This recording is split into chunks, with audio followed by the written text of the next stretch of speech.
La iglesia de San Francisco de Santa Fe es una de las más antiguas de todo el país y tiene su origen en la ciudad vieja de Santa Fe. Recordemos que Santa Fe fue fundada por Garay en otro lugar, no donde está ahora, en 1573, en el lugar que hoy conocemos como Callastá, donde están las ruinas de Santa Fe la Vieja. Y ya en el momento de la fundación hubo franciscanos, o sea que ya la iglesia y el convento de San Francisco fueron de los primeros edificios que se hicieron en la ciudad fundacional. Y cuando se traslada la ciudad de Santa Fe al sitio actual por 1660, también es una de las primeras iglesias que se construye. Al principio era una forma precaria y en 1673, o sea, estamos justamente a 350 años de ese momento, se comienza a construir el edificio que hoy conocemos y se va a terminar en 1688. Es una obra muy significativa en toda la arquitectura colonial santafesina y del país, en la Argentina, por sus características. Está construida con tierra apisonada, o sea, tierra cruda, apisonada, lo que se llama tapia ordinaria. Los muros en algunos casos tienen 2 varas de espesor, eso es 1,60 m, es un espesor importante, pero además tiene toda una estructura portante de madera que está por dentro de esos muros. Y es lo que también ayuda a sostener la cubierta, que la cubierta es tal vez el rasgo más particular que tiene la iglesia de San Francisco, es toda de madera y pertenece a una tradición que viene de la España mudéjar, es decir, de una hibridación de culturas musulmanas y cristianas que se da en la época de ocupación musulmana de la península ibérica. Y que tiene en América muchos sucedáneos, muchas iglesias desde México hasta el sur, y esta es la más austral de las iglesias que tiene esas características. Es tal vez uno de los rasgos más importantes, ¿no? El de la carpintería. En eso tenemos que destacar que la arquitectura colonial santafesina depende mucho del trabajo de los carpinteros. Porque, bueno, los muros de tapia, la tierra apisonada se hacía utilizando encofrados de madera, para lo cual tenían que estar los carpinteros. Y después todas las estructuras también, en las galerías que están sostenidas por pies derechos de madera dura y zapatas de madera. Y en el interior, que bueno, en este caso todo el artesonado es de madera, sostenido con una estructura de tirantes y de pares y nudillos y ménsulas muy ricamente labradas, porque bueno, no habiendo otros materiales como para expresarse formalmente, es en la madera donde se expresa creativamente el artesano. Y como bien marcaba el arquitecto Calvo, el origen de este edificio tiene que ver con Santa Fe la Vieja, aquella construcción urbanística en donde hoy es Callastá, un edificio que cuenta también parte de aquella historia que algún día también vamos a recorrer aquí en Proyectar. Pero ahora nos vamos a centrar en la iglesia San Francisco y el convento. ¿Qué otros espacios se construyeron en aquella época, además de lo que se conoce como la nave principal de la iglesia? Bueno, para 1688 ya está construida la iglesia y todavía se está trabajando en el claustro del convento.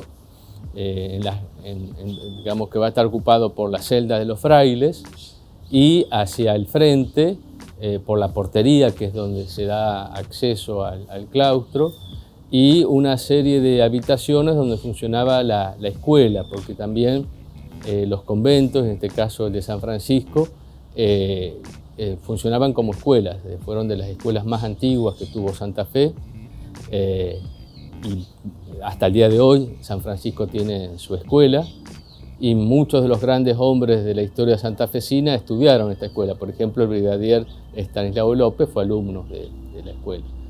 Y estas iglesias estaban muy vinculadas a la sociedad local.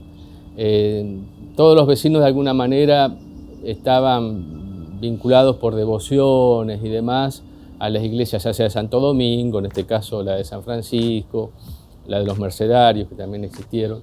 Y además de los frailes, de los sacerdotes y de los hermanos, había unas organizaciones que eran de laicos, se llamaban terceras órdenes. En este caso la tercera orden franciscana, que estaba conformada por laicos, casados, gente casada. El mismo Brigadier López fue un terciario franciscano.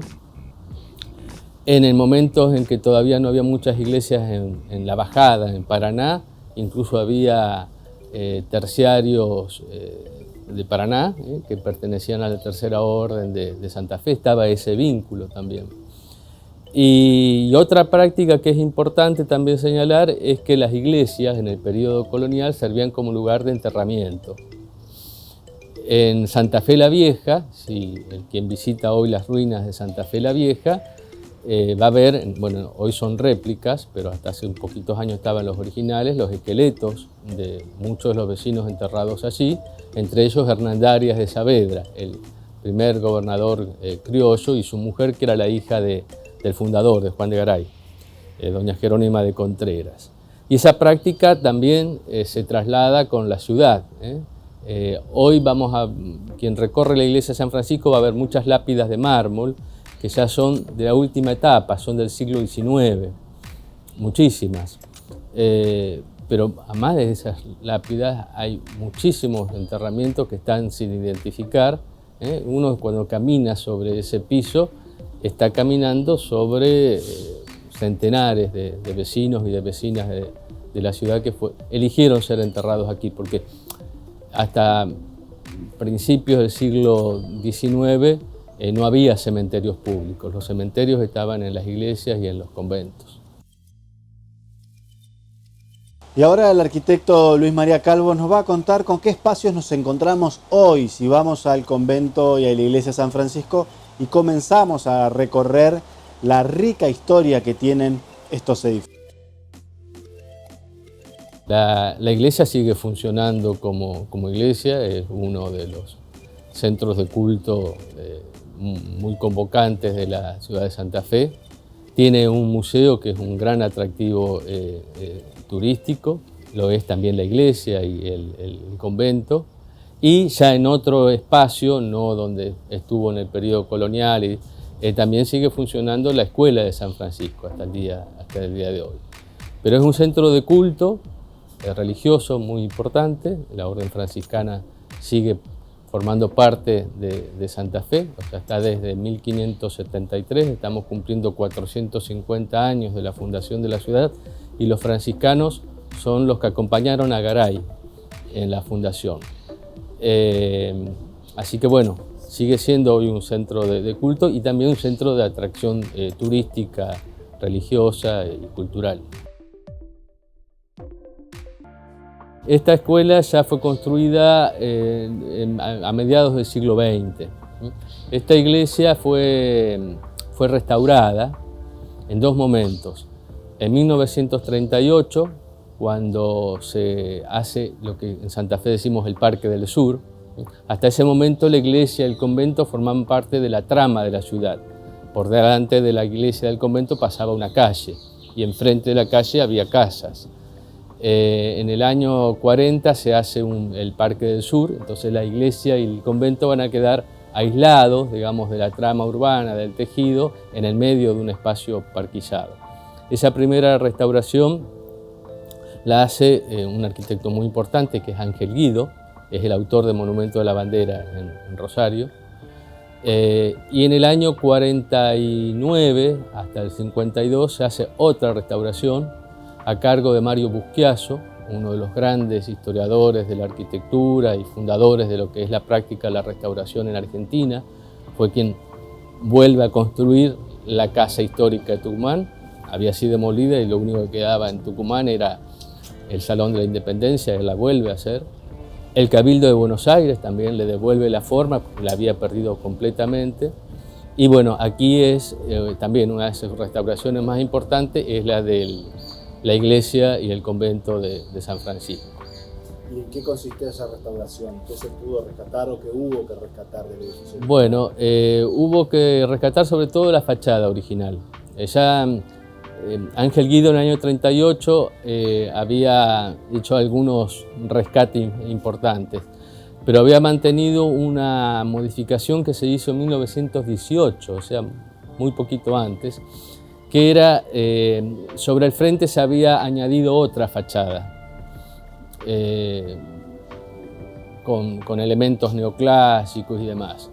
Eso lo mantiene Guido, pero Buschiaso la quita a esa fachada que se le había agregado y le devuelve el aspecto original en base a fotografías históricas y a cuadros históricos que mostraban bien cómo era la iglesia. Porque una de las particularidades que tiene la iglesia de San Francisco es que el tejado y los muros laterales avanzan sobre el frente, generando como un cobijo, un atrio semicubierto, que es una característica de muchas iglesias del noroeste argentino, ¿no? Y llega hasta aquí. Bueno, ese aspecto lo devuelve Buschiaso.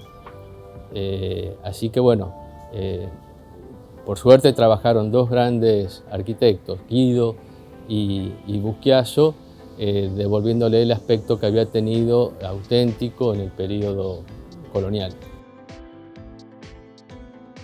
Y como sabemos, un edificio de 350 años supone ciertos desafíos a la hora de pensar el mantenimiento y la funcionalidad de un edificio que es abierto a la comunidad en gran parte del día. Entonces, esto realmente que implica un esfuerzo adicional para todos aquellos que tienen a cargo el mantenimiento. Bueno, si se lo preguntan a los frailes franciscanos, ellos les podrán decir es un gran desafío porque con tantos techos, tantas cubiertas de tejas y demás, las filtraciones, han tenido momentos muy recientes, digamos, muy críticos desde ese punto de vista, porque una vez que ingresa el agua a través de los tejados ya comienza a afectar toda la estructura de madera. O sea, sí, es un desafío muy grande, pero eso se lo pueden preguntar bien a los frailes que están a cargo y que tratan de conseguir fondos de distintos orígenes, a veces de la provincia, de la nación, para sostener un bien que no pertenece solamente a la orden, sino a toda la cultura argentina, no solamente santafesina, porque, vuelvo a decir, es una de las iglesias más antiguas del país. ¿Es patrimonio arquitectónico nacional? Sí, fue declarada Monumento Histórico Nacional en el año 42. En la primera tanda de declaratorias de monumentos históricos se incluyó a la iglesia de San Francisco, sí.